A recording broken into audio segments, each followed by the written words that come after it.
독일 학생, 영국 학생, 프랑스 학생, 일본 학생, 한국 학생이 고공 점프를 하기로 했답니다. 올라가서 비행기를 타고 뛰어내렸는데 낙하산을 타고 높은 곳에 올라가니까 무서워가지고 뛰어내릴 수가 없는 거예요. 한참 내려다 보니까 끝이 보이질 않아요. 무서워서 덜덜 뛰고 아무도 뛰어내리지 못하고 있는데 교관이 독일 학생한테 이렇게 이야기를 하는 겁니다. 명령이다. 뛰어내려. 독일 학생이요. 명령에 훌쩍 뛰어내렸어요. 다음에 누구냐면 영국 학생입니다. 그 앞에 서서 또 다리를 부들부들 떨면서 떨고 있는데 이렇게 교관이 이야기했습니다. 너는 신사가 아니냐? 얼른 뛰어내려라. 그 신사라는 자존심에 뛰어내렸다는 거예요. 자, 그 다음에 프랑스 학생인데 프랑스가 뭘 좋아하냐면 아름다움이 굉장히 추구하잖아요. 프랑스 학생이 딱 서 있는데 야, 저 아래를 봐라. 얼마나 아름다우냐. 저 에펠탑을 봐라. 얼마나 아름다우냐. 이 학생이 뛰어내리게 됩니다. 자, 그 다음에 일본 학생이 있었어요. 뭐라고 그랬을까요? 천황을 위해 뛰어내려라. 그랬더니 냈다 뛰어내리더라는 거예요. 그 다음에 한국 학생이 마지막에 섰는데 뭐 아무리 밀어도 내리지를 않는 겁니다. 발로 차도 뛰어내지를 않아요. 한참이 교관이 생각을 하다 뭐라고 그랬는지 아세요? 야, 내신 성적이 반영된다. 그래가지고 냈다 뛰어냈다는 겁니다. 어떤 학생이요, 기말고사를 딱 보고 성적표를 가지고 왔는데 5과목을 들었는데 성적에 보니까 4과목이 F예요. 4과목이 F고 한 과목이 D입니다. D. A, B, C, D, E, F. F면 낙제인데 한 과목이 D예요. 아버지가 성적표를 딱 보니까 얼마나 답답하시겠어요. 얼마나 답답하겠습니까? 근데 아들이 상심할까봐 화는 못 내고 고민하다가 이렇게 이야기했다는 거 아니겠어요? 얘야, 너 너무 한 과목만 집중적으로 공부하는 거 아니야? 이렇게 이야기했다는 겁니다. 여러분, 오늘 우리가 맥주감사주일로 하나님 앞에 지키는데 추수감사주일이 하나의 결실을 감사하는 주일이라면 맥주감사주일은 어떤 주일이냐면 반년을 되돌아보면서 하나님께서 주신 것들을 점검하고 우리 신앙을 점검하고 감사하는 시간입니다. 학교에서는 선생님의 말씀을 잘 듣고 주어진 학업도 잘 성취하고 그리고 친구들과의 관계도 좋은 학생을 뭐라고 이야기하냐면 모범생이다 이렇게 이야기를 하죠. 저는 우리 오각교회 성도님들이 다 모범생인 것 같아요. 모범생이라고 생각을 하고 저는 우리 오각교회가 그 어떤 교회보다 좋은 교회라고 항상 생각하면서 우리 성도님들 위해서 항상 기도하고 있습니다. 왜 아멘이 작으세요? 못 믿으시는 거예요? 네, 믿으시는 자에게 축복이 있을 줄로 믿습니다. 한 사람도요, 하나님께서는 버리시는 사람이 없고 한 사람도 하나님 미워하시는 사람이 없어요. 왜요?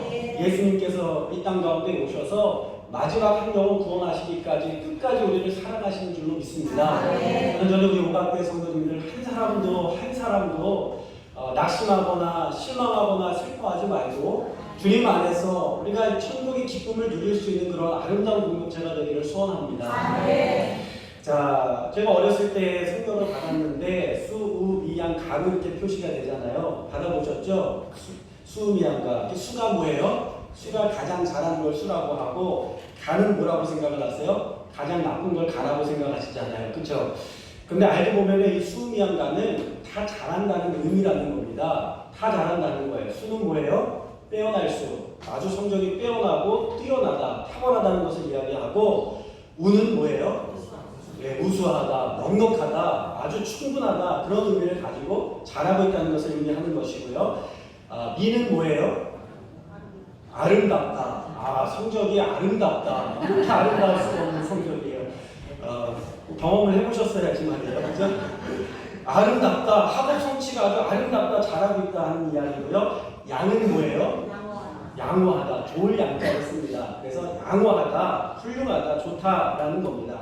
우리가 생각하는 가장 나쁘다고 생각하는 간은 뭘 같아요? 할렐루야. 우리 옆에 분하고 인사하겠습니다. 가능성이 많이 보이시네요. 자, 여러분 그러니까 가만히 보면요, 이렇게 수미양과 모두 나름대로 다 잘했고 괜찮다는 의미를 가지고 있다는 거예요. 어떠한 제자도 포기하지 않으려는 선생님의 마음이 그 가운데 담겨져 있는 것을 우리가 볼 수가 있습니다.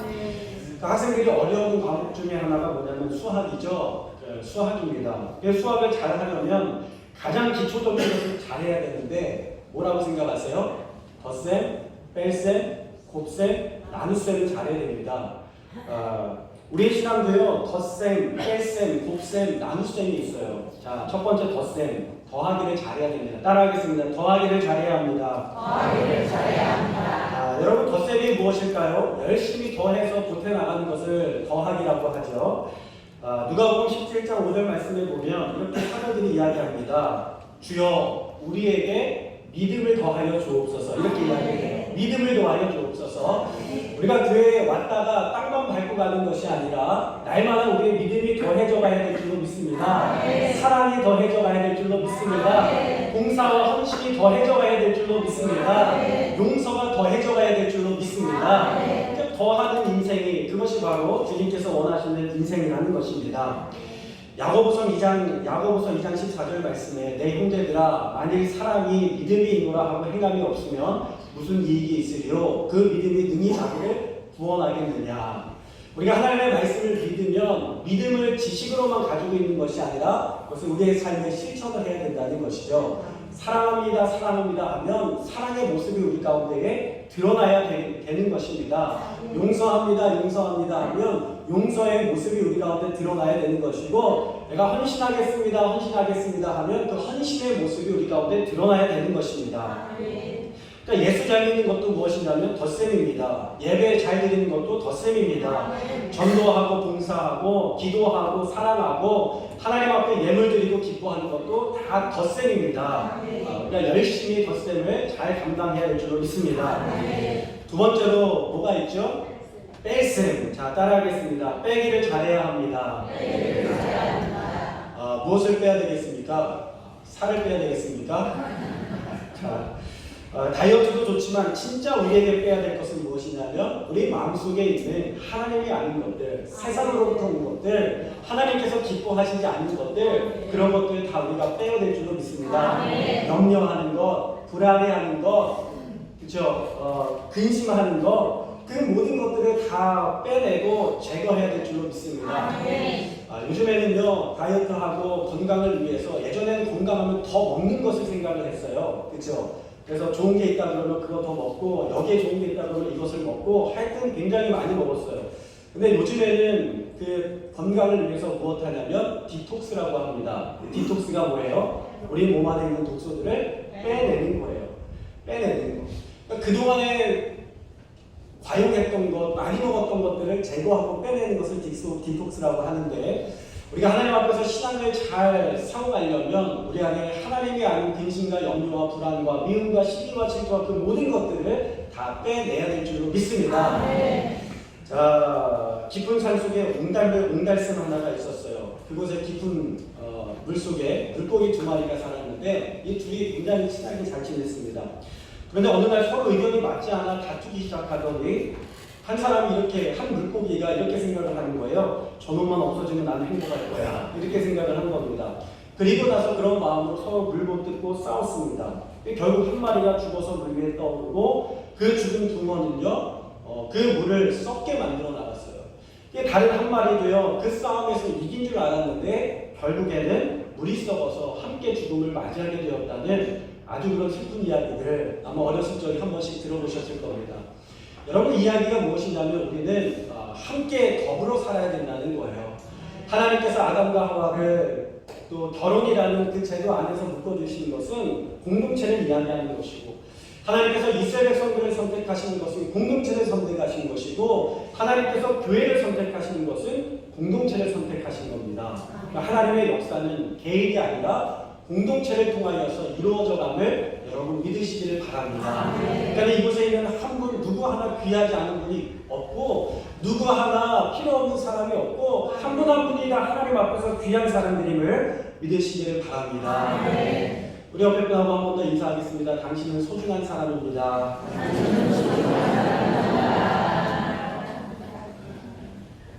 자, 그 세 번째로 우리가 무엇을 잘해야 될까요? 곱셈을 잘해야 됩니다. 자, 따라하겠습니다. 곱셈을 잘해야 합니다. 열왕기하 2장 9절 말씀에 보면 엘리사가 자신의 스승 엘리야에게 이렇게 구합니다. 당신의 영감이 갑절이나 내게 있기를 구하나이다. 당신의 능력에 갑절이나 있기를 나에게 구하여 주옵소서. 이러면서 구하지 않습니까? 스승보다 능력을 2배로 구했어요. 우리가요 하나님 앞에 구할 때도 이런 믿음이 있어야 될 줄로 믿습니다. 하나님 그동안 받았던 복에 갑절을 허락하여 주시옵소서. 복의 복을 더하여 주시옵소서. 능력의 갑절을 더하여 주옵소서. 믿음의 갑절을 더하여 주옵소서. 저는 2019년에 지금까지 살아왔었던 여러분들의 믿음에 갑절의 믿음으로 성장하기를 주님의 이름으로 축원합니다.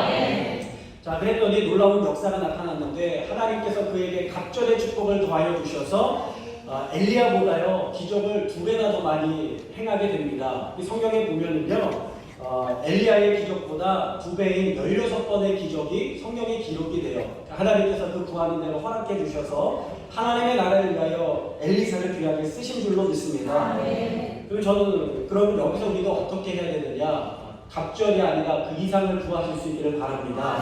30배, 60배, 100배, 1000배, 만배의 복을 구할 때 하나님께서 우리 가운데 허락해 주실 줄로 믿습니다.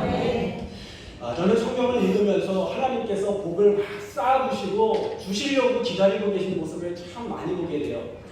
우리가 새벽마다 여호수아의 말씀을 묵상하고 있는데 여호수아의 말씀에 보면 하나님께서 그런 말씀을 많이 하십니다. 가라, 담대하라, 점령하라, 정복하라. 할렐루야. 그런데 이스라엘 백성들이요 가나안 땅을 점령하기 전에 이렇게 이야기를 해요. 두렵습니다. 무섭습니다. 저들의 숫자가 많습니다. 우리는 나이가 많습니다. 우리는 숫자가 적습니다. 연약합니다. 저들은 철병거를 가지고 있고 우리는 연약한 무기, 청동기의 문화를 가지고 있습니다. 삽과 낫과 이런 거밖에 없습니다. 옹기구밖에 없습니다. 여러분 이렇게 이야기할 때 하나님께서 뭐라고 말씀하시냐면 여호수아 1장 3절 말씀이 이렇게 이야기를 하세요. 내가 발바닥으로 밟는 땅마다 내가 너에게 주겠노라. 하나님의 마음은 무엇이냐면 여러분 거창한 무기 들고 나가서 싸워야 승리하는 건 아니고 최첨단의 무기를 들고 나가서 싸우는 건 아니고 인원수가 많아야 승리하는 건 아니고 사람들 많아야 승리하는 건 아니고 하나님께서 발바닥으로 밟는 땅을 주시겠다라고 이야기하셨거든요. 발바닥이 얼마나 연해요. 여러분 신발 벗고 걸어보신 적 있으세요? 공원에 가면 그런 데가 있어요. 이렇게 자랑을 쫙 깔아놓고 거기는 신발을 벗고 이렇게 벗게 합니다. 지압판이죠. 신발을 벗고 올라가면 발바닥이 아파가지고 견딜 수가 없어요. 폴짝폴짝 뛰면서 걸어가잖아요. 근데 연한 발바닥으로 그 땅을 밟게 하셨다는 것은 뭐냐면 내가 거저주겠다는 말이에요. 거저주겠다는 말입니다. 싸우기만 하면 얻을 거라는 말입니다. 근데 이스라엘 백성들은 그것을 두려워서 나가지 않았어요. 저는 하나님께서 저와 여러분에게도 동일하게 주시는 메시지인 줄로 믿습니다. 갑절의 축복을 구하며 주님을 향하여 달려나가시길 바랍니다. 하나님께서 그 땅을 우리 가운데 허락하실 줄로 믿습니다. 자, 4번째로 무엇을 잘해야 될까요? 나눗셈을 잘해야 됩니다. 나눗셈을 잘해야 돼요. 자, 누가복음 6장 38절 말씀에 보면 주라 그리하면 너희에게 줄 것이니 곧 후이되어 두르고 흔들어 넘치도록 하여 너희에게 안겨주리라. 하나님 말씀하셨습니다.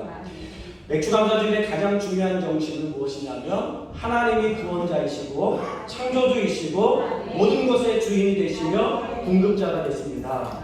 그것을 고백하는 절기예요. 그러니까 이것은 절기를 지키는 것이 중요한 것이 아니라 그 절기의 정신을 기억하는 것이 더 중요한 일이라는 거죠.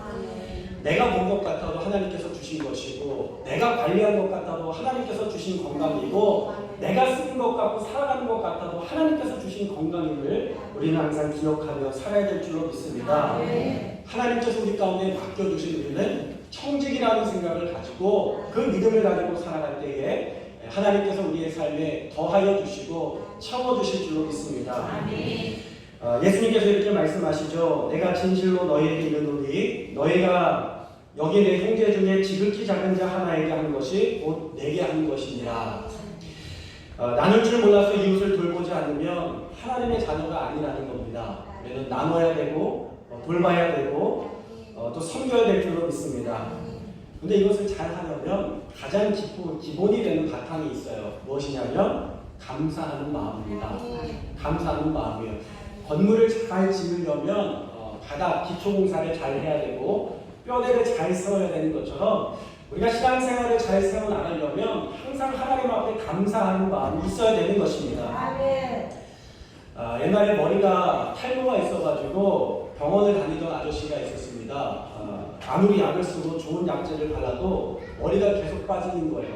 그 약을 쓰면은, 독한 약을 쓰면은 머리가 멈춰있기는 하지만 그 약을 끊으면요, 그동안에 멈춰있었던 머리가 한꺼번에 다 빠지는 겁니다. 그러다가 이 아저씨가 결국 무엇이 되었냐면 대머리가 되었어요. 자, 어느 날 이분이 교회에 가서 예배를 드리다가 굉장히 하나님의 말씀을 꽂힌 겁니다. 디모데전서 4장 4절의 말씀인데, 하나님께서 지으신 모든 것이 선함에 감사함으로 받으면 버릴 것이 없나니. 네, 그런 말씀을 받았어요. 감사함으로 받으면 버릴 것이 없나니. 뭐예요?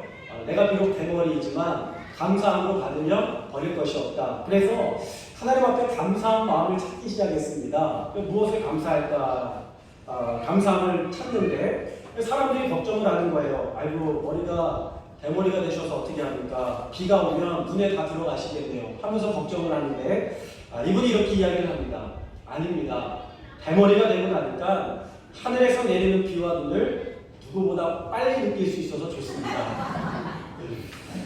그러면서 한마디를 더 하는 거예요. 싸울 때에 머리끄댕이를 붙잡힐 일도 없습니다. 그러면서 머리를 이렇게 만지면서 더욱 감사하는 겁니다. 정말 감사한 것은 제가 요즘에 드디어 한 방이 터졌습니다. 로또가 아닙니다. 이제부터 세수와 머리 감기가 한 방에 해결됩니다. 감사했다는 것입니다. 몇 해 전에 미국 펜실베니아 대학교의 교수 길슨이라는 사람이 슬픈 인생의 불행은 습관의 문제라는 제목으로 논문을 발표했습니다. 제목이 참 어렵죠. 슬픈 인생의 불행은 인간의 습관이다. 여러분, 불행은 불행한 일이 일어나서 불행한 것이 아니라, 불행한 일 때문에 불행한 것이 아니라 그 사람의 습관에 달려있는 문제라는 겁니다. 어느 날 한 가지 실험을 해요. 큰 상자를 준비해 놓고 그 안에다가 그림을 2개를 다 붙여 놓습니다. 그리고 거기에 구멍을 뚫어서 눈으로 이렇게 보게 해요. 눈으로 보게 하는 거예요. 근데 그 상자 안에 그림이 몇 개 있다고요? 2개가 있어요. 한 그림은 슬픈 얼굴을 한 사람의 얼굴을 붙여놨고, 한 그림에는 기쁜 사람의 얼굴을 붙여놨습니다.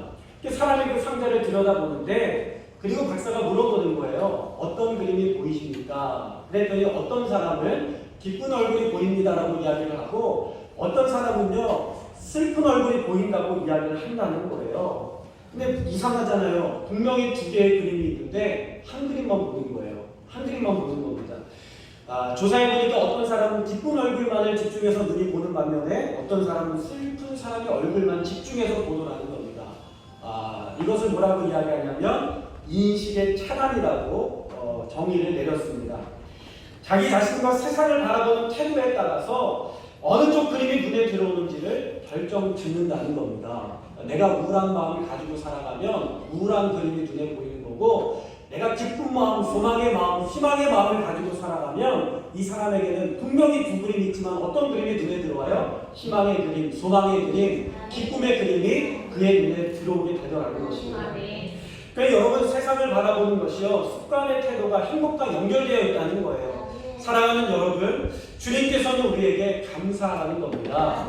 감사의 눈으로 바라보면 아무리 어려운 일, 힘든 일이 있어도 감사의 제목들이 우리 가운데 드러나게 될 줄로 믿습니다. 여러분, 참 놀라운 것은요, 많은 성공한 사람들의 인생을 가만히 보면 우리는 자원이 있어야, 부유한 가정에서 태어나고 좋은 것을 가지고 있어야 성공한다고 이야기를 하지만 그렇지 않습니다. 미국의 대통령 가운데서는 부모님이, 2분의 부모님이 안 계신, 또는 한 부모님 밑에서 자라난, 그리고 그것도 어려워서 아버지가 안 계셔서 자기가 일을 하면서 생계를 책임져야 했었던 그러한 사람들이 그 가운데 많이 있습니다. 여러분, 환경이 우리를 하는 게 아닙니다. 가나안 땅에 점령할 때 이스라엘 백성들은 자기가 가지고 있는 무기와 환경과 사람의 수와 군사의 수가 그 땅을 점령하는 데 있어서 결정적인 일이라고 생각을 했어요. 그러나 하나님이 말씀하시는 것은 아니다. 내가 너와 함께 하리라. 내와 너를 붙들리라. 내가 너와 함께 가리라. 그리고 나서 주님께서 당신의 사자를 먼저 보내주셔서 그곳에서 그 땅을 먼저 평탄케 하시고 점령하시고 그 땅을 하나님의 소유되게 만드신 줄로 믿습니다. 우리가 이 땅을 살아가면서 중요한 것은 감사하며 살아가는 것이 중요함을 기억하시고 살아가시기를 주님의 이름으로 축원합니다. 감사라는 것은 우리의 환경과 운명을 변화시키는 큰 힘이 있어요. 일본의 기업 내셔널의 창업자 마스시다 고노스케라는 회장이 온 세계가 알아주는 인물입니다. 이 내셔널이라는 회사가 전 세계적으로 유명했던 회사잖아요. 그리고 이것이 나중에 파나소닉에 전신이 됐는데 570개의 기업에 20만 명의 종업원을 거느리고 연매출 70조를 이루는 엄청난 기업으로 성장을 하게 됩니다. 근데 그가 어릴 때요, 집안이 망해서 초등학교를 중퇴하고 자전거포 점원으로 일했습니다. 그런데 그가 대기업의 총수가 된 거예요. 사람들이 성공을 물어봅니다. 어떻게 성공했습니까? 어떻게 승리했습니까? 물어볼 때마다 이분이 세 가지의 은혜를 입었다고 이야기를 합니다. 나는 하늘로부터 세 가지의 은혜를 입었습니다. 첫 번째는 가난이고, 두 번째는 허약한 몸이고, 세 번째는 못 배운 것입니다. 여러분, 이게 어떻게 은혜가 될 수 있어요? 근데 그는 항상 그의 마음 가운데에 하늘이 준 은혜라고 감사하면서 살았다는 거예요. 내가 가난했기 때문에 남들보다 더 열심히 했고, 내 몸이 약했기 때문에 건강의 소중함을 알아서 항상 건강을 위해 관리를 했고, 그가 90세가 넘는 인생을 살아갑니다. 공부를 못 배웠기 때문에 사람들에게 귀를 기울여서 배우려고 하는 겸손함을 가지고 살았습니다. 그러다 보니까 이렇게 귀한 자리에 내가 성공의 바늘에 오를 수 있었습니다. 그러면서 이 세 가지를 주신 신께 감사합니다. 여러분, 반드시 공부를 많이 했다고 성공하는 건 아니고, 가문이 좋다고 출세하는 건 아니고, 머리가 좋다고 출세하는 건 아닙니다. 하나님 앞에 감사하는 마음으로 믿음 가운데 살아갈 때에 하나님께서 부족함을 채워주시고 차고 넘치도록 부어주시는 줄로 믿습니다. 우리 10절의 말씀을 다 같이 읽겠습니다. 10절입니다. 시작!